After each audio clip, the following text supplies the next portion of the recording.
네, 윤석열 대통령 당선인 취임식이 사흘 앞으로 다가왔지만 내각 구성은 여전히 난항을 겪고 있습니다. 윤 당선인의 고심도 깊어지고 있는데요. 자세한 내용은 취재기자 연결해서 들어보겠습니다. 이준음 기자. 네, 현재까지 18개 부처장관 후보자 가운데 청문 보고서가 채택된 건 4명밖에 없습니다. 여야 강대강 대치 속에 아직 청문회도 열지 못한 후보자도 있는데요. 일단 이번 주말 최대 현안은 정호영 복지부 장관 후보자의 거취 문제입니다.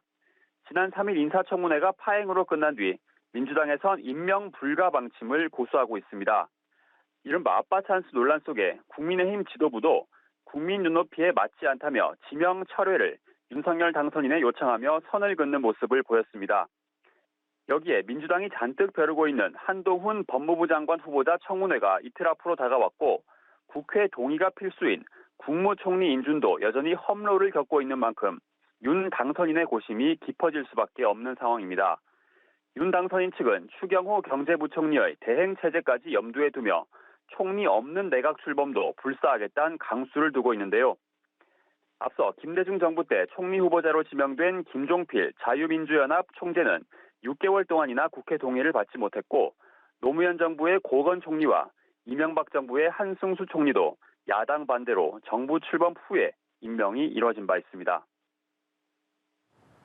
민주당의 경우엔 어제 이재명 상임고문을 인천 계양을 국회의원 보궐선거에 전략 공천하겠다고 발표했는데요. 이 고문이 이에 대한 입장을 내놨다고요.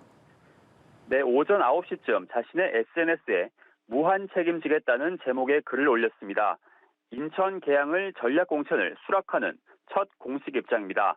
당의 결정을 전적으로 따르겠다. 또 국민의 집단 지성을 믿고 민심의 바다에 자신을 던지겠다는 각오를 밝혔는데요. 또 힘겨운 선거에 나서 민주당 후보들과 함께 혼신의 힘을 다해 이기겠다고 강조했습니다. 민주당의 상황과 지방선거의 어려움은 대선 패배에 따른 자신의 책임인데 이를 타개하는 건 역시 전적으로 자신의 책임임을 통감한다고 덧붙였습니다. 대선 주자들이 국회의원 보궐선거에 잇따라 출마하며 판이 커지는 분위기인데요. 앞서 안철수 인수위원장도 경기 분당 갑에 출사표를 던졌습니다. 이 새 정부 출범 뒤 개혁 동력을 위해 이번 선거에서 이기는 게 중요하다면서 수도권 승리를 위해 몸을 던지겠다고 밝혔습니다. 당선 이후 원내에 진입해 당권과 대권을 차례로 노리겠다는 포석으로 풀이됩니다. 다만 두 사람의 이 같은 행보에 대한 비판도 만만치 않습니다.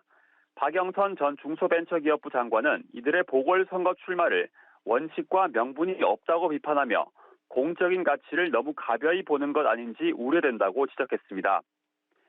여야 모두 본격적인 지방선거 체제로 전환하는 가운데 민주당 지도부는 송영길 서울시장 후보를 집중 지원했고 국민의힘은 이준석 대표가 평창과 원주를 돌며 강원 바닥 민심을 훑을 예정입니다. 지금까지 정치부에서 전해드렸습니다.